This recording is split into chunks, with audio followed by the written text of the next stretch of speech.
Olá, boa noite. O Senado agora está no ar. O Congresso tem nova data para votar o projeto do governo que altera a meta de economia para pagar juros da dívida pública. Será na terça-feira. Antes, a matéria tem que passar pela Comissão de Orçamento. Durante a semana, os oposicionistas conseguiram barrar a proposta. O líder do governo na Câmara, deputado Henrique Fontana, começou a quinta-feira com a missão dada pelo Palácio do Planalto: convencer os colegas a votar segunda-feira o projeto do superávit primário na Comissão Mista de Orçamento. Estou telefonando, tanto eu como o ministro Berzolini, para cada um dos componentes da CMO. Nós sentimos a base unificada, quer dizer, PP, PMDB, PR, PTB, PROS, PCdoB.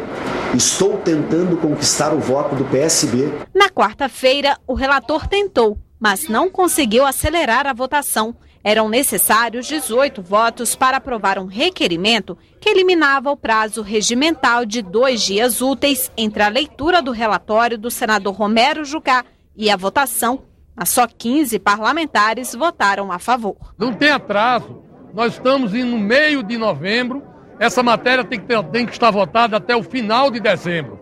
Portanto, nós temos muito prazo. A reunião da Comissão de Orçamento está prevista para as 8 da noite da próxima segunda-feira. Por enquanto, os parlamentares não foram convocados pelo presidente e deputado Devani Ribeiro. Se for aprovado na CMO, o projeto do superávit precisa ser votado no plenário do Congresso. A sessão já está marcada para a tarde de terça-feira. Mas antes, os parlamentares precisam analisar 41 vetos presidenciais. Nós vamos apreciar os vetos na terça-feira, na sessão do Congresso que acontecerá às 15 horas. Se houver quórum, nós concluiremos a votação da mudança da LDO. Se não houver, nós marcaremos a sessão seguinte ainda na próxima semana. A oposição diz que não vai facilitar o trabalho dos governistas. Nós vamos obstruir, nós vamos dificultar aqui no plenário, né? Vamos discutir todos os vetos, não vamos aprovar veto em bloco, sem discussão, para limpar a pauta. A CPI mista da Petrobras, que encerraria os trabalhos neste fim de semana, foi prorrogada até 22 de dezembro. Como parte do tempo será usada na preparação do relatório final, senadores e deputados têm, na prática, mais 20 dias corridos para tomar depoimentos e analisar a documentação. O pedido de prorrogação da CPI mista da Petrobras foi lido no plenário do Senado. Solicitando prorrogação no prazo de funcionamento até o final do presente sessão legislativa, a Comissão Parlamentar Mista de Inquérito, criada pelo requerimento número 2 de 2014, Congresso Nacional. 218 deputados e 29 senadores assinam o pedido de prorrogação, número maior do que o necessário. O regimento exige o apoio de 1/3 de parlamentares de cada casa legislativa. A CPI mista já tem calendário definido pelo relator, deputado Marco Maia, do PT. Ele marcou para 10 de dezembro a apresentação do relatório e a votação para o dia 18. Mesmo com a prorrogação, ainda não se sabe se haverá tempo para ouvir todos os 5 ex-executivos da Petrobras convocados na última reunião deliberativa. Nem se todos os documentos vão chegar. A CPI mista já encaminhou o ofício de quebra de sigilo bancário, fiscal e telefônico do tesoureiro do PT, João Vacari Neto. Em protesto, a senadora Vanessa Graziotin, do PCdoB, protocolou o pedido de quebra de sigilo do tesoureiro do PSDB, Rodrigo de Castro, e do coordenador financeiro da campanha de Aécio Neves, José Gregory.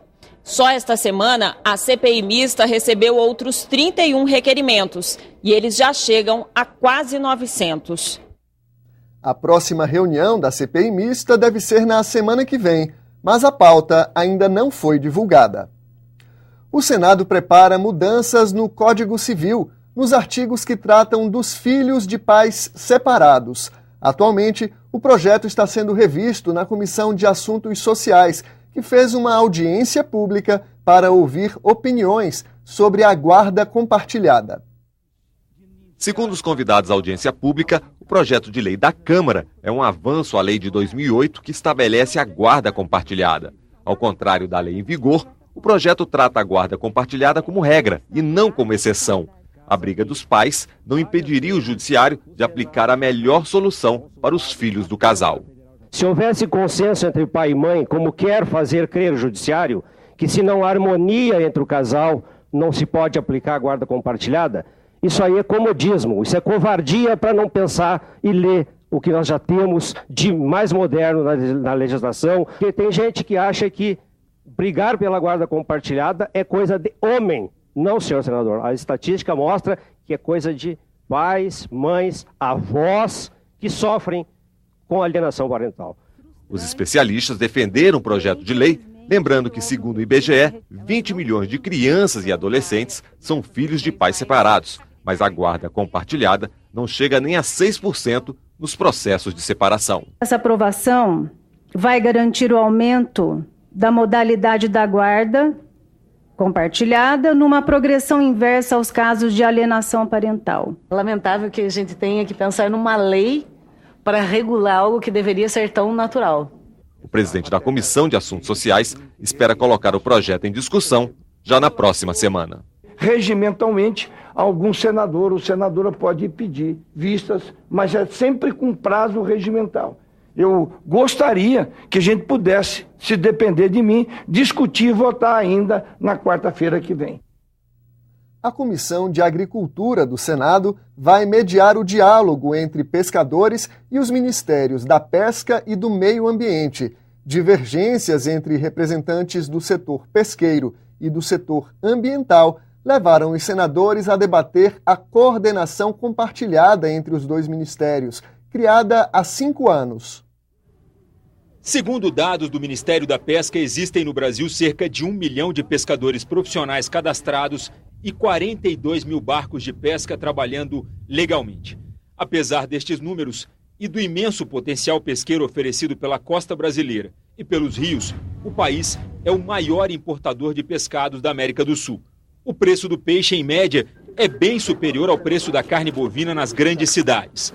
A audiência pública foi marcada por críticas às restrições ambientais promovidas pelos órgãos de fiscalização. Recentemente, uma instrução normativa do Ministério da Pesca conjunta com o MMA, por imposição do Ministério do Meio Ambiente, se proibiu uma atividade pesqueira na região norte de um peixe que não existe nenhum estudo direto que ele está em extinção, que se chama piracatinga. Lamentavelmente, se nós temos que trabalhar, na maioria das vezes, temos que ganhar o direito na justiça, como tem acontecido nos últimos anos, em razão de conflitos internos dentro do governo. O chefe de assuntos estratégicos do Ministério da Pesca admitiu que a gestão do setor é complexa e depende do uso das águas brasileiras por outros vetores de desenvolvimento. Nós temos o petróleo na nossa costa, nós temos a mineração, nós temos a expansão do desenvolvimento de hidrelétricas no Brasil e todos esses elementos têm rebatimento na nossa política de desenvolvimento de pesca e agricultura, todos. Os parlamentares propuseram um diálogo que envolva o Poder Executivo para resolver a questão. Possamos fazer uma reunião com os ministros mercadantes, se possível, reunindo logo o Ministério da Pesca com o de Meio Ambiente e o IBAMA, para dirimir essas posições que represam o desenvolvimento da pesca no nosso país. O ministro Mercadante, citado pelo senador, é o titular da Casa Civil, Aloísio Mercadante. Cabe ao Ministério coordenar e integrar as ações do governo federal. Morreu hoje o ex-ministro da Justiça, Márcio Tomás Bastos. O presidente do Congresso divulgou nota de pesar pela morte do criminalista e militante de movimentos populares.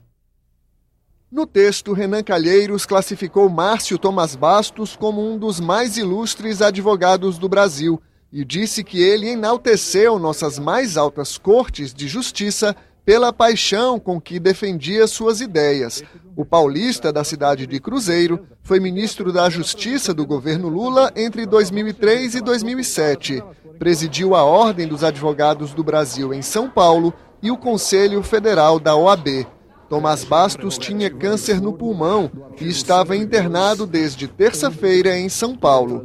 Morreu na manhã desta quinta-feira por complicações pulmonares aos 79 anos. O senador Jorge Viana pediu em plenário voto de pesar do Senado em homenagem ao ex-ministro.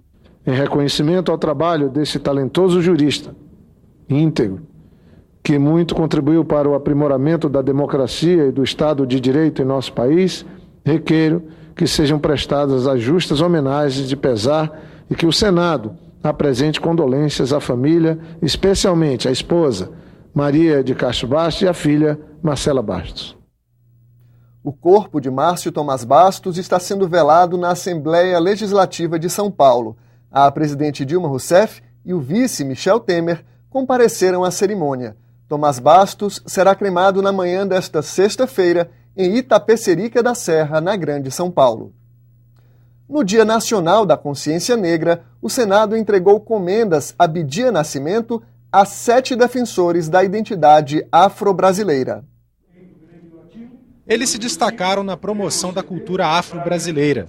O cantor Martinho da Vila, Silvio Humberto Cunha, professor da Universidade Estadual de Feira de Santana, Edna Lourenço, militante do Movimento Negro, Benedito Gonçalves, ministro do Superior Tribunal de Justiça, representantes do cantor Gilberto Gil, do ator Milton Gonçalves, do pescador abolicionista Francisco José do Nascimento, o Dragão do Mar, também receberam a condecoração.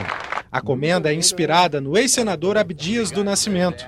Falecido em 2011, ele foi um dos pioneiros na luta pela igualdade racial no país. Durante toda a sua trajetória de vida, Abdias Nascimento defendeu a justiça social e a igualdade de oportunidades como valor fundamental da democracia. Senadores ressaltaram a importância do combate à violência contra a juventude negra no Brasil. De cada 10 jovens assassinados, 7 são negros. Eu não quero nenhum jovem assassinado, nem branco, nem negro. Mas há um genocídio, sim, da juventude negra. Precisamos continuar firmes e fortes, não só para consolidar o que já conquistamos, que não é pouco, como também para fazermos avançar as políticas de promoção da igualdade racial que o país e a sociedade brasileira precisa. O meu sonho maior mesmo é o dia em que não houver necessidade de movimento negro no Brasil e nem de organizações para integração racial. Ô nega mina, Anastácia não se deixou escravizar. Ô Clementina, o pagode é o Partido Popular. Um dos homenageados pelo Senado, o cearense Francisco José do Nascimento, viveu no século XIX. Conhecido como Dragão do Mar, o pescador liderou um movimento de jangadeiros para impedir o desembarque de escravos. A mobilização forçou o Ceará a abolir a escravatura em 1884, 4 anos antes da Lei Áurea. Você terá outras notícias a qualquer momento em nossa programação e nesta sexta-feira, às 8h15 da manhã, no Senado em Dia. Boa noite e até amanhã.